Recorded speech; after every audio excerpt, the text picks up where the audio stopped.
So day friends అందరికీ స్వాగతం మన ఛానల్కు.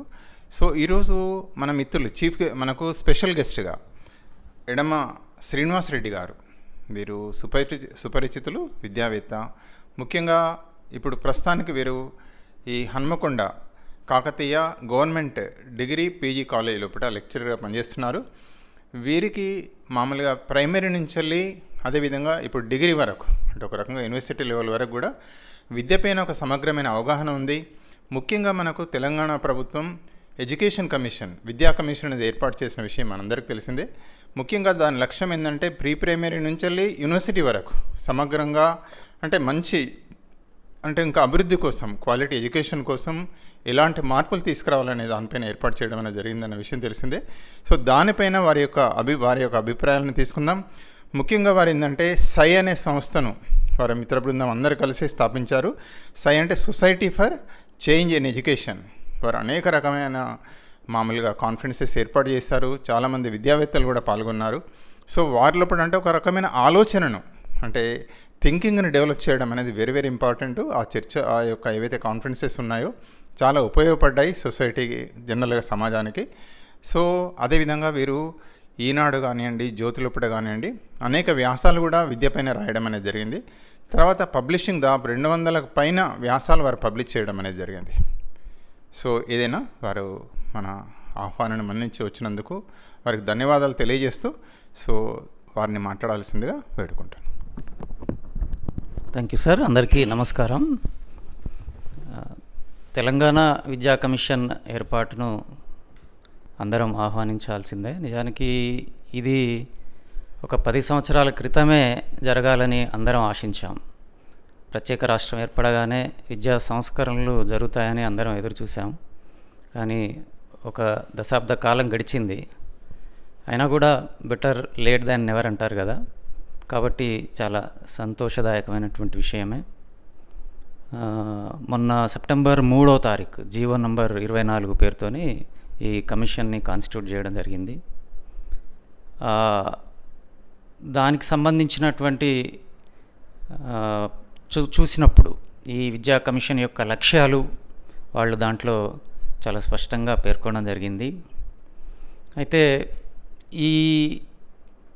దీనికి సంబంధించిన జీవోని ఒక రకంగా మనము చర్చాపత్రంగా భావించాలి. ఎందుకంటే కమిషన్ యొక్క లక్ష్యాలు ఏమిటి అన్న దాన్ని దాంట్లో కొంతమేరకు స్పష్టంగానే రాశారు కాబట్టి.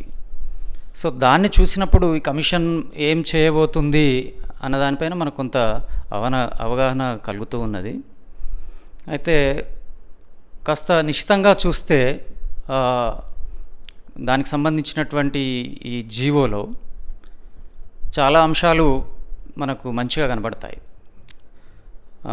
ముఖ్యంగా ఇది చాలా సమగ్రంగా ప్రీ ప్రైమరీ నుంచి ఉన్నత విద్య వరకు అన్ని స్థాయిలకు సంబంధించిన నాణ్యతను పెంచాలని, దానికోసము రిఫార్మ్స్ తీసుకురావాలని, ఆ రిఫార్మ్స్ కనుక లేట్ అయినట్లయితే ఫ్యూచర్ జనరేషన్స్కి చాలా నష్టం కలుగుతుందని కమిట్మెంట్ని అది చూపించింది. ఆ రకంగా అది చాలా మంచి ఆశయంతోనే ఉన్నట్టు మనకు కనబడుతుంది.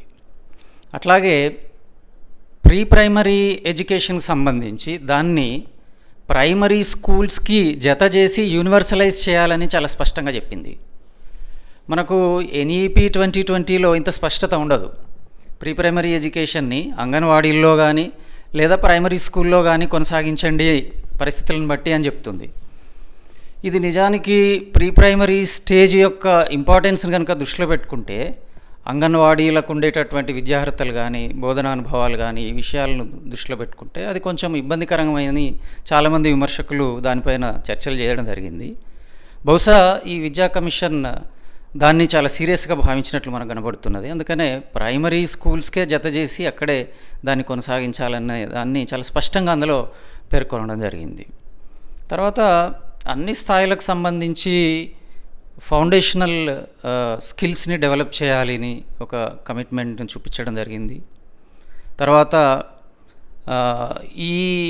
వీటికి సంబంధించి అసలు ఇంకా ముఖ్యంగా చెప్పాలంటే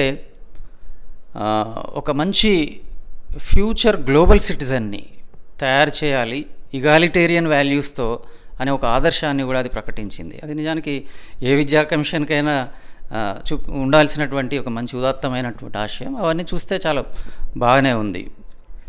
అయితే కొంత లోతుగా చూసినప్పుడు కొంచెం లోతైన దృక్పథము కొంత మిస్ అయిందేమో అని అనిపిస్తూ ఉంటుంది. ఉదాహరణకి అంటే కొంత బ్యూరోక్రటిక్ ఫ్లేవర్ నాకు అందులో కనపడ్డది.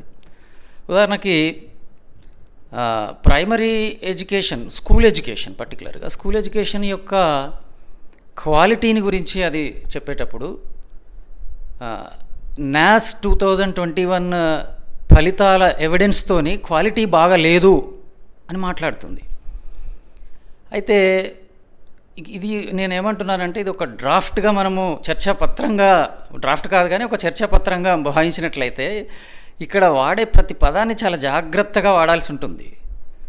ఇక్కడ నాస్ 21 ఫలితాలతోని వాటి ఎవిడెన్సెస్తోని క్వాలిటీ లేదన్న విషయం అర్థమైంది అని చెప్పినప్పుడు నాకు కొంచెం ఇబ్బందికరంగా అనిపించింది.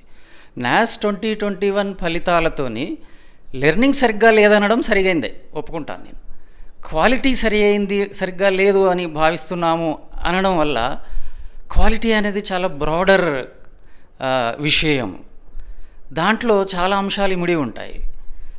దాన్ని కేవలం ఈ నాస్ 2021 ఫలితాల ఎవిడెన్స్తోనే జత చేసి మాట్లాడడము సరైనది కాదేమో అనిపిస్తుంది. క్వాలిటీ అనేది చాలా విస్తృతంగా చెప్పాలంటే చాలా ఆమోదయోగ్యంగా చాలామంది ఎట్లా చెప్తారంటే అది ఈక్విటీతోని, సమభాగస్వామ్యంతో, సమాన సగటు సాధన ఉన్నప్పుడే క్వాలిటీ అని చెప్తారు. మరి ఆ రకంగా చూసినప్పుడు నాస్ అది అంత సమగ్రమైంది కాదు. అది కేవలం గవర్నమెంట్ స్కూల్స్లో మాత్రమే మెజర్మెంట్ జరుగుతుంది, మెట్రిక్స్. అది ఈవెన్ ప్రైవేట్ స్కూల్స్లో చేయదు. అవుట్ ఆఫ్ స్కూల్స్ చిల్డ్రన్ మీద కూడా అదేమీ మెజర్మెంట్ చేయదు. తర్వాత దాని టెస్ట్ అడ్మినిస్ట్రేషన్లో కూడా చాలా లోపాలు ఉన్నాయని చెప్పి చాలామంది విమర్శకులు చెప్తూ ఉన్నారు.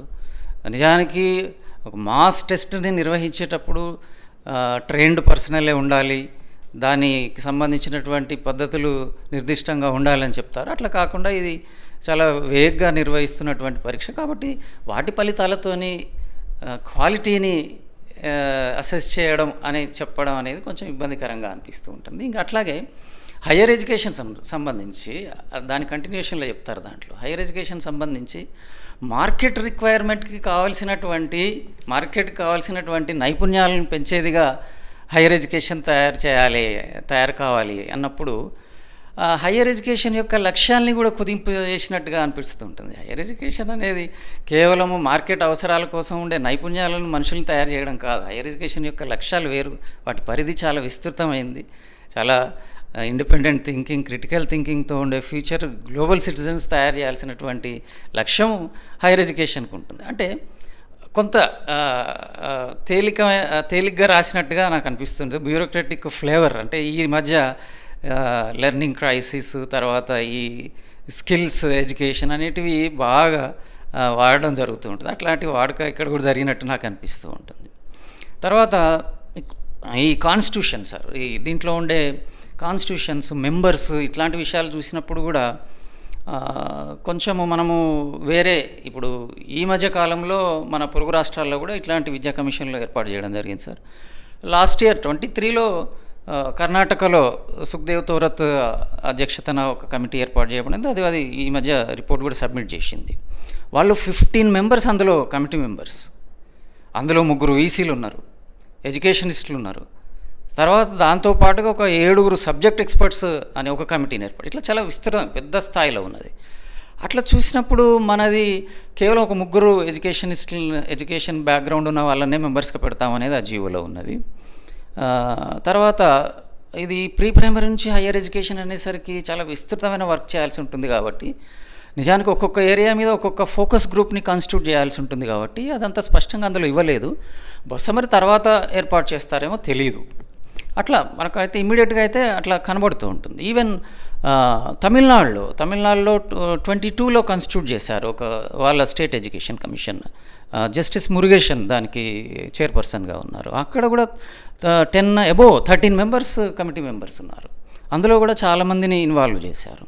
అట్లా కేరళలో కూడా 2021లో శ్యామ్ మీనన్ కమిటీ వేశారు.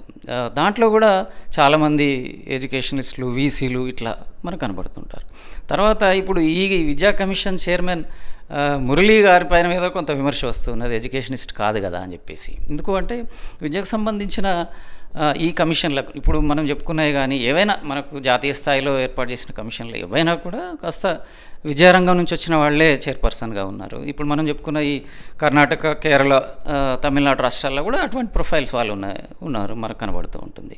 ఈవెన్ బీహార్లో కూడా 2006లో ప్రొఫెసర్ ముచ్కుంద్ దుబే అధ్యక్షతన వాళ్ళు కామన్ ఎడ్యుకేషన్ సిస్టమ్ కమిషన్ కూడా వేశారు. ఆ రకంగా చూసినప్పుడు ఇక్కడ ఒక విద్యావేత్తను కమిషన్ చైర్పర్సన్గా వేయలేదనేది ఒక విమర్శ అయితే మనకు వినిపిస్తూ ఉన్నది. తర్వాత ఈ విద్యా కమిషన్కి సంబంధించిన టెన్యూర్ కూడా ఇది 2 years అన్నట్టుగా మనకు అందులో కనబడుతూ ఉన్నది. నిజానికి అంత సమయం అవసరం లేదేమో. ఇప్పుడు మిగతా రాష్ట్రాల్లో వేసిన కమిషన్లు అయితే అంత టైం తీసుకోలేదు. కాబట్టి అది కూడా మరి కొంత ఇబ్బందికరంగానే అనిపిస్తున్నది. ఇంకా ముఖ్యమైన విషయం ఏంటంటే ఈ కమిషన్కు కావాల్సినటువంటి ఫండింగ్ని ప్రైవేట్ సంస్థల నుంచి కూడా తీసుకునే అవకాశం ఉంది అనే అర్థాన్ని ఇస్తూ ఈ జియో మనకు కనబడుతూ ఉన్నది. ఇది కొంచెం ఇబ్బందికరమైన విషయం ఏమో అనిపిస్తున్నది. ఎందుకంటే ప్రైవేట్ సంస్థల నుంచి ఫండింగ్ను స్వీకరించడం మొదలు పెడితే వాళ్ళ ఇంట్రెస్ట్లకు అనుగుణంగా కొంత కమిషన్ రికమెండేషన్స్ పోతాయేమో అనే భయం కూడా మనలో కనబడుతూ ఉంటుంది. ఈ రకంగా చూసినప్పుడు కొంచెం ఇబ్బందికరంగానే అనిపిస్తూ ఉంటుంది సార్. అయితే మొత్తంగా కాస్త అంటే వాళ్ళు ఈ కమిషన్ పరిధిని ఇంకా పెంచి బహుశా, ఎందుకంటే విద్యారంగానికి సంబంధించిన వాళ్ళను కూడా డిప్యుటేషన్లో తీసుకుంటామనేది ఉంది. బహుశా దాన్ని ఎక్స్పాండ్ చేసి వర్క్ చేస్తారేమో తెలియదు, వేచి చూడాలి. అయితే ఈ విషయాలు చెప్తూ వీటి లక్ష్యాలు ప్రకటించడం బాగుంది. అయితే ఏవైతే ఈ లక్ష్యాలు ప్రకటించారో వాటికి సంబంధించి ఒక దాని సాధనకు సంబంధించినటువంటి విషయాల్ని కూడా తడిమితే బాగుండేమో అని అనిపించింది. ఉదాహరణకి చాలా ఇగాలిటేరియన్ క్వాలిటేటివ్ ఎడ్యుకేషన్ని తయారు చేయడము ఆ కమిట్మెంట్ ఉంది అన్నారు. అట్లా అన్నప్పుడు అటువంటి దానికోసము నిజానికి ఇప్పుడున్న పరిస్థితులలో మనకున్న ఏకైక మార్గము కామన్ స్కూల్ సిస్టమ్ని ఏర్పాటు చేయడమే. దాన్ని ఎక్కడా కూడా మరి రెఫర్ చేయడం జరగలేదు, దాన్ని ప్రస్తావించడం జరగలేదు. సరే, తర్వాత చర్చల్లో డ్రాఫ్ట్ తయారీలో అవన్నీ వస్తూ ఉండొచ్చు, కానీ కొంత ఆ రకమైనటువంటి విషయాన్ని కూడా ప్రస్తావించి ఉన్నట్టయితే ఉన్న పరిస్థితుల్లో ఆ రకమైనటువంటి పాత్ని సెలెక్ట్ చేసుకుంటామనో లేకపోతే ఆ రకంగా ముందు పోతామని చెప్పినట్టయితే కొంచెం బాగుండేదేమో అనిపించింది సార్. ఇది దీనికి సంబంధించిన విషయం నేను గమనించింది.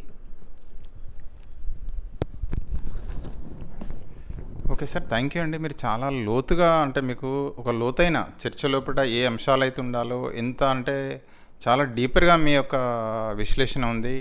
ఎందుకంటే మనకు తప్పనిసరిగా మీరు అన్నట్టు సూపర్ఫిషియల్గా కాకుండా అంటే సమస్యలను ఏం సమస్యలు ఉన్నాయి, ఆ సమస్యలకు మెయిన్ అక్కడ క్వాలిటీ అన్న మీరు బహుశా మీరు అబ్జర్వేషన్ చేసింది. గుణాత్మకత అన్న పదం అంటే ఎక్కడి నుంచి ప్రీ ప్రైమరీ నుంచి మొదలుపెట్టినట్టయితే యూనివర్సిటీ లెవెల్ వరకు కూడా మామూలుగా వారు మాట్లాడడం అనేది జరిగింది.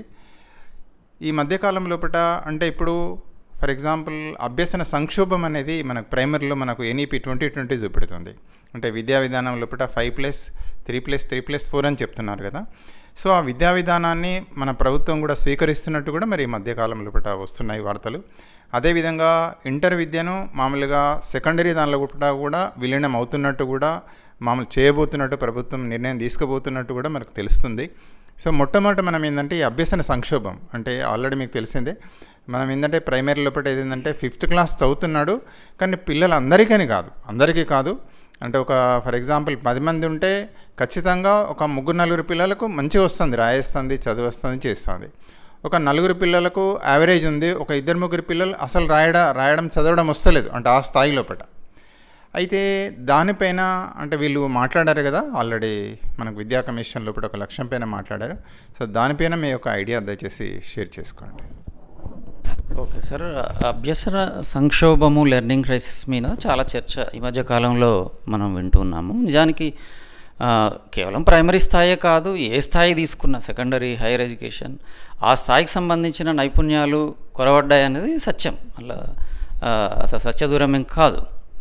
అయితే ఈ లెర్నింగ్ క్రైసిస్ మీద చర్చ మాత్రము మనకు 2000 ముందు ఎక్కువ కనబడదు. ఇప్పుడు కొఠారి కమిషన్ కానీ, NP 86 కానీ, ప్రోగ్రామ్ ఆఫ్ యాక్షన్, ఈ కమిషన్స్లో ఎప్పుడూ కూడా ఏ స్థాయిలో ఈ అవుట్కమ్స్ అనే పదాన్ని ఎప్పుడు వాళ్ళు వాడరు.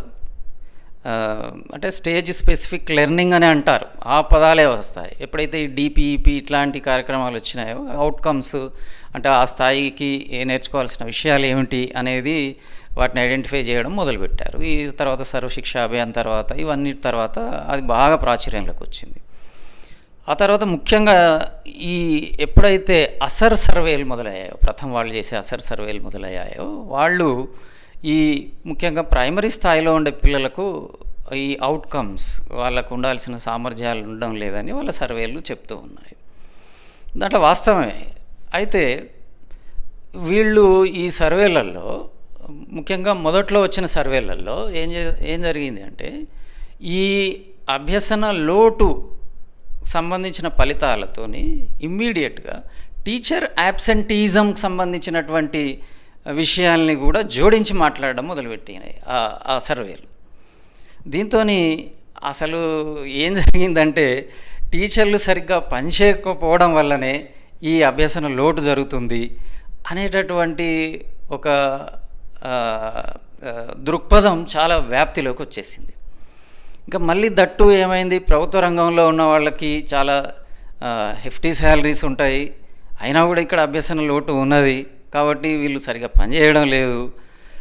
ఈవెన్ బడ్జెట్ స్కూల్లో వాళ్ళకు సరైన వేతనాలు లేకపోయినా అక్కడ మంచి అభ్యసనే ఉన్నది అనేది చాలా చాలా వ్యాప్తిలోకి వచ్చింది, చాలా పాపులరైజ్ అయిపోయింది, దాన్ని చాలా ఎస్టాబ్లిష్ చేసిండ్రు.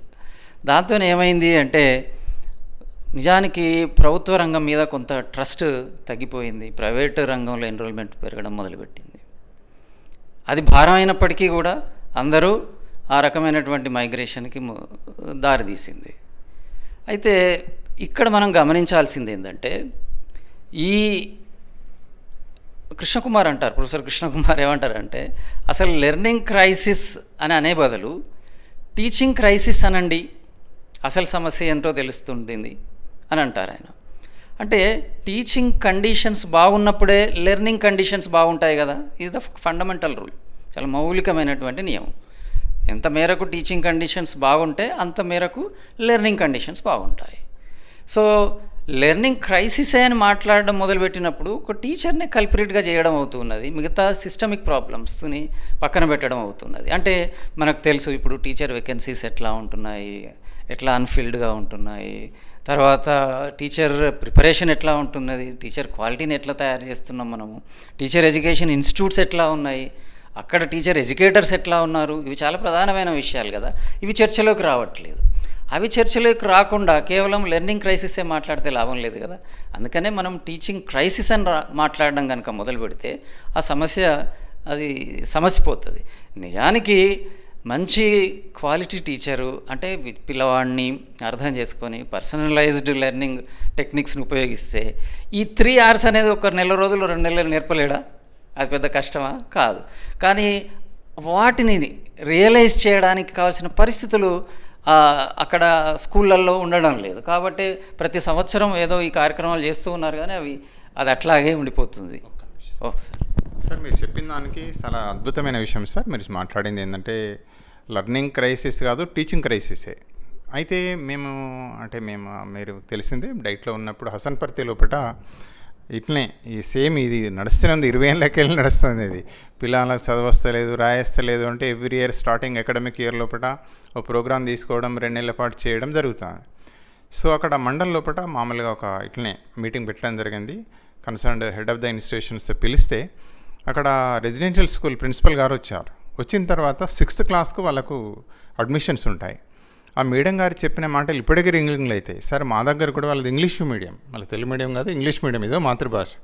సార్ మా దగ్గర కూడా రాయడం చదవడం రాని పిల్లలు చాలామంది వస్తారు, కానీ మా దగ్గర ఒక ప్రోగ్రామ్ తీసుకున్నాం, ఒక 6 మంత్సే మీరు అన్నారు కదా, 6 మంత్స్లో 90% పిల్లలకు రాయడం చదవడం మినిమం ఫండమెంటల్స్ పర్ఫెక్ట్గా వస్తాయి సార్. మేము అట్లా ప్రోగ్రామ్ తీసుకున్నామన్నారు. నిజంగా వారు ఎట్లా అద్భుతంగా మరి 6 మంత్స్లో పెట్టిన, ఎక్కువ రోజులు కాదు. మీరు అన్నట్టు ఏంటంటే ఇది క్రైసిస్ అని దాన్ని పెద్ద భూతద్దంలో చూసి దాన్ని ఇబ్బంది పడడం తప్ప దానికి పరిష్కారం అనేది ప్రాణం మనకు. సో దయచేసి ఆ అంశం పైన మీరు కంటిన్యూషన్ చేయాల్సిందా? ఎస్ సార్, ఇప్పుడు మీరు అన్నది కరెక్ట్ సార్. ఇప్పుడు ఆ కండిషన్స్ని మనము ఎస్టాబ్లిష్ చేస్తే, అంటే ఇండివిజువల్ స్టూడెంట్ని మనము అటెండ్ చేసేటటువంటి వ్యవస్థ, అంటే ప్రతి పిల్లవాడికి ఒక్కో రకమైనటువంటి బ్యాక్గ్రౌండ్ ఉంటుంది. అందరికీ లెర్నింగ్ ఒకే రకంగా ఉండదు, అది మనకు తెలిసిందే కదా. కొంతమంది తొందరగా నేర్చుకుంటారు, కొంతమంది తొందరగా నేర్చుకోరు. కాబట్టి వాళ్ళకు అనుకూలమైన పద్ధతిలో వాళ్ళని అర్థం చేసుకొని అంత సమయం వెచ్చించి ఆ రకంగా ప్లాన్ చేసినట్టయితే డెఫినెట్గా అవి పెద్ద విషయాలు కాదు. కాబట్టి ఇక్కడ మనం గమనించాల్సింది ఏంటంటే ఆ పరిస్థితులు లోటు ఉన్నది. కాబట్టి మనం వాటి గురించి మాట్లాడి వాటిని పరిష్కరించుకుంటే ఇది పరిష్కారం అవుతుంది. వాటిని పరిష్కరించకుండా వాటిని అట్లే ఉంచి కేవలం దీని మీద మాట్లాడితే లాభం లేదు, ఆ సమస్య అట్లాగే కంటిన్యూ అవుతుంది సార్. సో ఈ విధంగా ప్రైమరీ పైన మనకంటే ఫోకస్ అంతా ఇప్పుడు మనం దేని మీద చేస్తున్నామంటే విద్యా కమిషన్ దాని పైన చేస్తున్నాం. అదేవిధంగా ఎట్లాంటి చేస్తే బాగుంటుంది అనేది మనం మన మిత్రులు శ్రీనివాస్ రెడ్డి గారి ద్వారా తెలుసుకుంటున్నాం. అదేవిధంగా మరి నెక్స్ట్ వచ్చినట్టయితే ఆల్మోస్ట్ ఇప్పుడు మనం చెప్తున్నాం ఆల్రెడీ 5+3+3 విద్యా విధానం లోపల మనకు మీరు చెప్తున్నట్టు ఫార్చునేట్లీ ఈ యొక్క ప్రీ స్కూల్స్ అన్నిటిని కూడా, అంటే బాలవాడి అంగన్వాడిని ప్రైమరీ పరిధిలోకే తీసుకొస్తున్నారు. ఒక ఉపద్రవం కనబడ్డది మొదట్లో, ఏంది ఒక ట్రైన్లో ఇప్పుడు ఏపీలో తీసుకుపోయి ఒక ట్రైన్లో తీసుకుపోయి అంగన్వాడీలో కలుపుడు, 3-4-5 తీసుకుపోయి హై స్కూల్లో కలుపుడు, అదంతా చాలా ఒక ఉపద్రవం. అంటే ఇక అభ్యాసనే కాదు, విద్యా సంక్షోభంకే దారితీస్తున్న భయమైంది. కానీ ఎందుకో ఫార్చునేట్లీ మనకు ఈ విద్యా కమిషన్ మీరు ఇచ్చిన ఏదైతే జీవోలో కూడా స్పష్టంగా చెప్పారు, అంగన్వాడీలన్నీ ప్రైమరీ ఏవైతే పాఠశాలలు ఉంటాయో అవే ఆవరణలోకి చేర్చాలన్న నిర్ణయం అనేది చాలా అభినందనీయం. ఎందుకంటే కామన్ సూపర్విజన్ కానీ అది కానీ ఉంటుంది.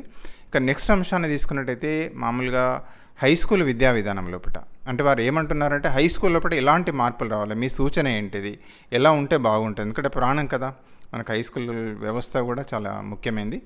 దయచేసి ఆ అంశం పైన మీరు ఏం సూచనలు లేదా మీ ఐడియాస్ను షేర్ చేసుకోండి.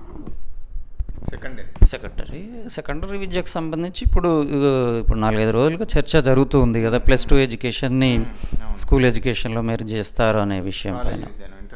+2 ఇంటర్మీడియట్ జూనియర్ కాలేజెస్ని స్కూల్ ఎడ్యుకేషన్లో. నిజానికి సెకండరీ విద్య అనేది పార్ట్ ఆఫ్ స్కూల్ ఎడ్యుకేషను, కాబట్టి హయ్యర్ సెకండరీ కూడా స్కూల్ ఎడ్యుకేషన్లోనే ఉండడం అనేది అది చాలా సహజమైన విషయము. చాలా ప్రపంచవ్యాప్తంగా మనకు ఎక్కడైనా అది కనబడుతుంది.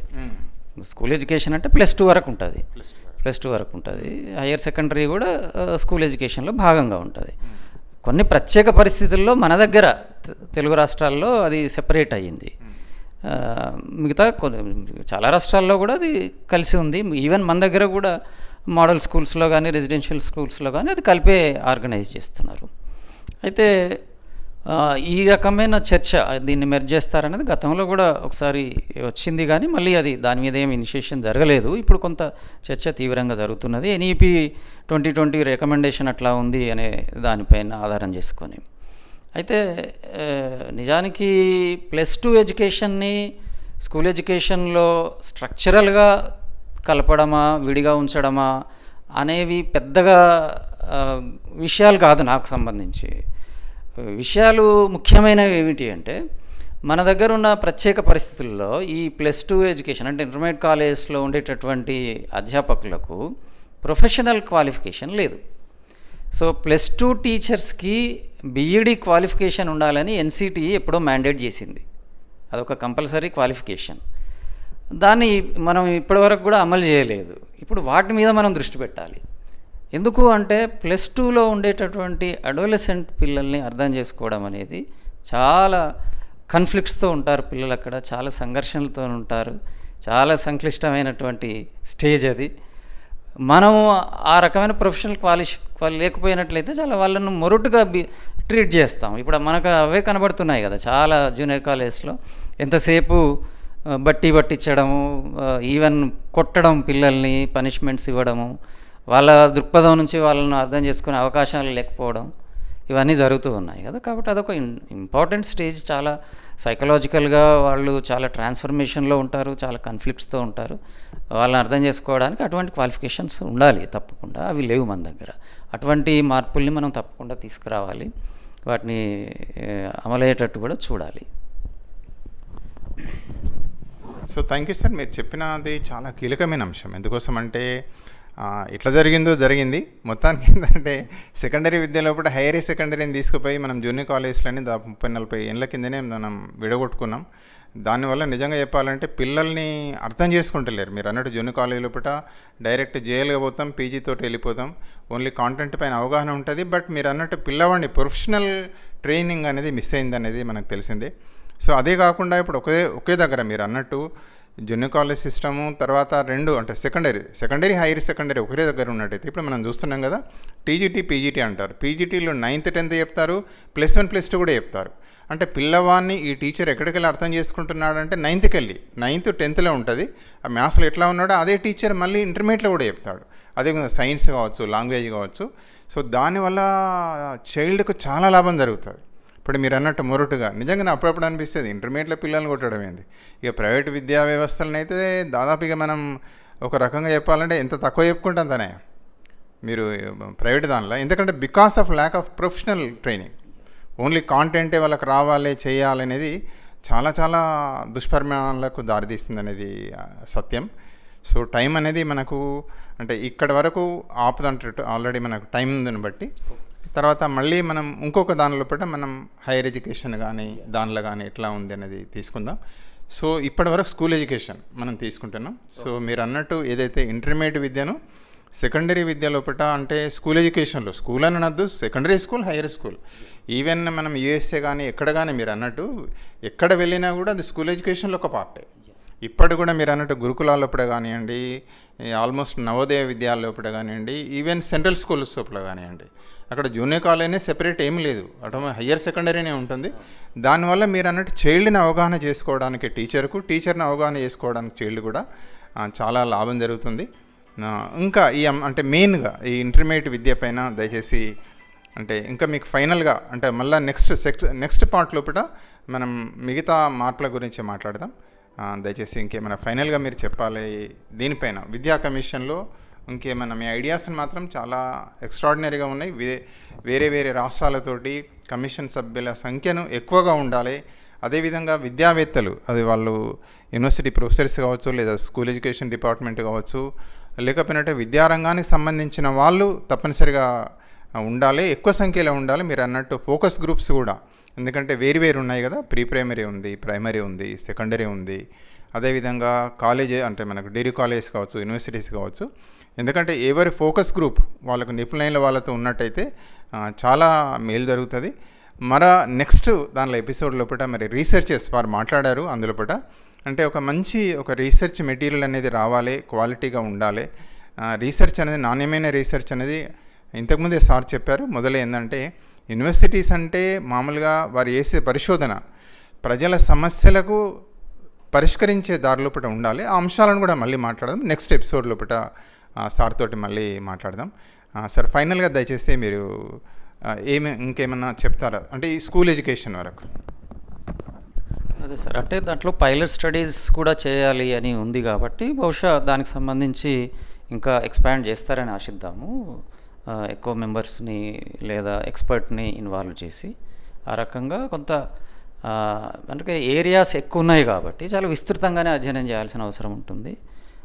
కాబట్టి అదొక అంశము. తర్వాత అంతిమంగా మనకు విద్యారంగ సమస్యలకి ఎవరిని అడిగినా, ఏ ఎక్స్పర్ట్ని అడిగినా కూడా ఇప్పుడున్నటువంటి సామాజిక సమస్యలకు ప్రధాన కారణం ఈ స్కూళ్ళల్లో ఉండే విభజనే. ఎంత విభజన తగ్గితే పిల్లలు అందరూ ఒకే దగ్గర కలిసి చదువుకుంటే, వాళ్ళ అనుభవాలు షేర్ చేసుకుంటే సమాజాన్ని అంత గొప్పగా అర్థం చేసుకునే అవకాశం ఉంటుంది అని అంటారు. కాబట్టి దానికి చాలామంది ఒక ఆమోదయోగ్యమైనటువంటి పరిష్కారం కామన్ స్కూల్ సిస్టమ్ గురించే చెప్తారు. కాబట్టి ఉన్న పరిస్థితులలో ఆ కామన్ స్కూల్ సిస్టమ్ని ఎస్టాబ్లిష్ చేయడానికి ఏ రకమైన చర్యలు తీసుకోవాలో ఈ కమిషన్ తీవ్రంగా ఆలోచించాలి, ఆ రకంగా అడుగు వేయాలి అని నేను ఆశిస్తున్నా.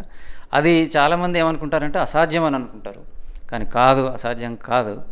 మనకు ఆ రకమైనటువంటి డైరెక్షన్ కనుక ఉన్నట్లయితే మనకు ఎగ్జాంపుల్స్ కూడా ఉన్నాయి కదా. ఇప్పుడు సదరన్ స్టేట్స్ అన్నీ కూడా నార్దర్న్ స్టేట్స్ కంటే విద్యలో కొంచెం ముందు ఉండడానికి కారణం ఏమిటి అంటే కొంత ప్రోగ్రెసివ్ అడుగులు వేసినారు కాబట్టి డెఫినెట్గా ఇనిషియేషన్ తీసుకుంటే ఫలితాలు కూడా ఉంటాయి.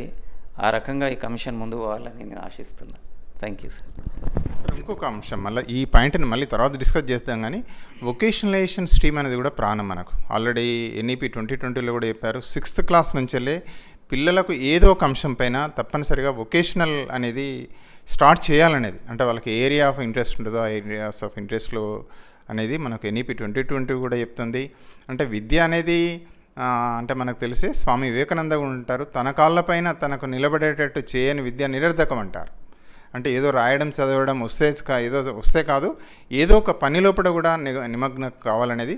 ఇంకొకటి స్కూల్ ఎడ్యుకేషన్లో దయచేసి మీకు తెలుసు, ఎందుకంటే ఇంకొక 5 minutes తీసుకున్నా పర్లేదు, కానీ మనం అభివృద్ధి అంటే కొన్ని దేశాలు కనుక తీసుకున్నట్టయితే ఆల్రెడీ వాళ్ళు ఏమని చెప్తున్నారంటే 6th క్లాస్ పిల్లవాడే 6th 7th లోపలనే పేటెంట్ రైట్స్ ఉంటాయట. రీసెర్చ్ కూడా ఈవెన్ ప్రైమరీ లోపల కూడా అంటే హై స్కూల్ వరకే రీసెర్చ్ పేపర్స్ కూడా వస్తాయి, పేటెంట్ రైట్స్ కూడా ఉంటాయని అంటున్నారు. ఆ అంశం పైన మళ్ళీ డీటెయిల్గా వెళ్దాం, కానీ దయచేసి ఈ 2 అంశాలు వొకేషనల్ ఒకటి, ఈవెన్ హై స్కూల్ ఇప్పుడు మనకి ఇన్స్పైర్ కూడా వచ్చింది, మీకు తెలిసిందే, ఆల్రెడీ 12th వరకు ఉంది. దయచేసి అది కూడా వెరీ వెరీ ఇంపార్టెంట్ అనిపిస్తుంది. మళ్ళీ డీటెయిల్గా ఇంకొక ఎపిసోడ్లో చూద్దాం, కానీ అంశాలపైన కూడా దయచేసి మీ అభిప్రాయాన్ని కొంచెం చెప్పండి ప్లీజ్. ఎర్లీ స్టేజ్లో వొకేషనలైజేషన్ సరైనది కాదు అనేది చాలామంది అభిప్రాయం సార్. Okay sir. ఎందుకంటే ఫార్మేటివ్ ఇయర్స్లో కనీస సాధారణ విద్య అందరికీ తప్పకుండా అందాలి, కనీసం ఒక 10th క్లాస్ వరకు. అక్కడ ఏ విషయమైనా అందరికీ కామన్గా అందాల్సిందే, అక్కడ ఎవరికి ఏం మినహాయింపులు ఉండకూడదు. ఎర్లీ స్టేజెస్లోనే ఈ రకమైన విభజన తీసుకొచ్చి వొకేషనలైజ్ చేస్తే నిజంగా వాళ్ళకి ఏవో స్కిల్స్ వస్తాయి, వాళ్ళకి ఏదో ఉద్యోగాలు వస్తాయి అనుకోవడం పొరపాటు. దానివల్ల ఏమవుతుందంటే కొంత అకాడమిక్గా వెనుకబడ్డ పిల్లల్ని డౌన్గ్రేడ్ చేసేసి డీగ్రేడ్ చేసి వాళ్ళను వొకేషనల్ స్ట్రీమ్లోకి తీసుకొచ్చి వాళ్ళపైన ఒక ముద్ర వేయడం జరుగుతుంది. నిజానికి 10th క్లాస్ వరకు అన్ని విషయాలు అందరికీ సమానంగా అందాల్సిందే. వొకేషనలైజేషన్ +2 స్టేజ్లో చేసుకోవచ్చు. +2 స్టేజ్లో ఇవ్వబడే వొకేషనల్ స్కిల్స్తోని కొంత వరకు వాళ్లకు ఉపాధి అవకాశాలు ఉండే అవకాశాలు మెరుగుపడతాయి. కానీ ఈ స్థాయిలో అంతకంటే లోపు స్థాయిలో ఇచ్చేటువంటి వొకేషనల్ స్కిల్స్కి పెద్దగా ప్రాధాన్యత ఉండదు. మనకు బేసిక్ ఎడ్యుకేషన్ గాంధీ గారు ప్రవేశించినటువంటి వర్క్ ఎక్స్పీరియన్స్ దానికి సంబంధించిన విషయాలు అమలులో మనం ఫెయిల్ అయ్యాం. నిజానికి ఒకవేళ వీలైతే ఏదో ఒక కొంత వర్క్ ఎక్స్పీరియన్స్ వచ్చేటటువంటి కార్యక్రమాలని అందరికీ, దాంట్లో కూడా మినహాయింపులు లేకుండా, అందులో మళ్ళీ కొంతమందికి ఇచ్చి కొంతమందికి కాకుండా డివిజన్ లేకుండా అటువంటి కార్యక్రమాలు మనం చేపట్టవచ్చు. కానీ కంప్లీట్గా ఒక వొకేషనల్ స్ట్రీమ్ని అనేది ఎర్లీ స్టేజ్లో చేయడం అనేది సరైనది కాదు. ఓకే సార్, మీరు మీ యొక్క మంచి ఆలోచనను వివరించారు. అదేవిధంగా ఇప్పుడు ఫిన్లాండ్ లాంటి దేశాల లోపల హై స్కూల్ లెవెల్, ఎందుకంటే మీరు ఆల్రెడీ డిగ్రీ లెవెల్ లోపల ఉన్నారు, కొంత రీసెర్చ్ కెమిస్ట్రీ మీద కూడా ఇన్స్పైర్ ప్రోగ్రామ్స్ కూడా చూస్తున్నాం. అయితే రీసెర్చ్ ఓరియంటెడ్ కూడా ఉండాలి అంటున్నారు. అంటే మనకు ఆల్రెడీ ఫిన్లాండ్లో అంటే వాళ్ళ సిస్టమ్ ఏందో నాకు తెలియదు, అంటే ఆల్రెడీ పేటెంట్ రైట్సే వస్తాయి అంటున్నారు. ఈవెన్ హై స్కూల్ లెవెల్లో రిజల్ట్ అడగరు, మీకు ఎన్ని పేటెంట్ రైట్స్ ఉన్నాయని మాట్లాడుతున్నారు. అది మన దగ్గర సాధ్యమవుతుందా? దానిపైన మీ అభిప్రాయం ఏంటిది? అంటే అంటే మన దగ్గర ఉన్న యాక్చువల్గా మనము పరీక్షలకు విపరీతమైన ప్రాధాన్యత ఇస్తున్నాం కాబట్టి పరీక్షల మీద విపరీతమైన ప్రాధాన్యత ఉన్నంతసేపు ఎటువంటి క్రియేటివిటీ, ఎటువంటి ఇన్నోవేషను సాధ్యపడదు సార్. మనం పరీక్షలను ఎంత తక్కువ ప్రాధాన్యతతో చూసి విషయాన్ని, కంటెంట్ని వీలైనంత సమగ్రంగా, తక్కువైనా కావచ్చు, సమగ్రంగా పూర్తిగా అర్థమయ్యేటట్టుగా ఇచ్చే పరిస్థితులు నెలకొల్పితే డెఫినెట్గా మన దగ్గర కూడా సాధ్యమవుతుంది. అంటే కంప్లీట్గా ఇప్పుడున్న మన మెథడాలజీని కంప్లీట్గా రివర్ట్ చేస్తే తప్ప సాధ్యం కాదు. కాకపోతే మనకు కొంత కల్చరల్ ఇన్హిబిషన్స్ కూడా చాలా ఉన్నాయి. మనం ప్రతి విషయాన్ని బాగా బట్టి దాన్ని మెమరైజ్ చేసి రిప్రొడ్యూస్ చేస్తేనే చాలా తెలివి కల వాళ్ళు అని అనుకుంటాం. అంతే తప్ప ఒక కొత్త ఆలోచనను, ఒక కొత్త ఐడియాని మనము ఎంకరేజ్ చేసే పరిస్థితులు నిజానికి మన క్లాస్ రూమ్స్లో లేవు. అవి రావాలి అంటే చాలా మార్పులు మనం తీసుకురావాల్సిందే. మళ్ళీ టీచర్ ఎడ్యుకేషన్ దగ్గర నుంచి టీచర్ ఆ రకంగా పిల్లల్ని మరి మోటివేట్ చేసే పరిస్థితులు కూడా ఉండాలి. తర్వాత క్లాస్ రూమ్లో ఆ కండిషన్స్ని మనం క్రియేట్ చేయగలగాలి. ఆ స్వేచ్ఛ టీచర్ కూడా ఉండాలి.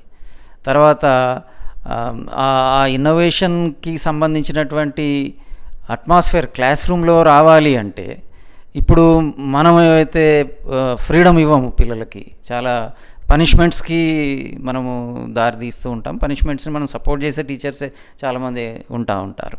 అంటే ఒక కొత్త ఆలోచన పిల్లల్లో రావాలి అంటే వాడు ఎంత స్వేచ్ఛగా ఉండాలి, ఎంత ప్రశ్నలు అడిగే స్వభావం కలిగి ఉండాలి. అటువంటి ఎన్విరాన్మెంట్స్ మన దగ్గర చాలా తక్కువ కదా. మన ఎక్స్పీరియన్స్లో మనం చూస్తూనే ఉంటాం. ఇప్పుడు చిన్నపిల్లలేమో క్లాస్లో టీచర్ని విపరీతంగా వేధిస్తూ ఉంటారు ప్రశ్నలు అడిగి.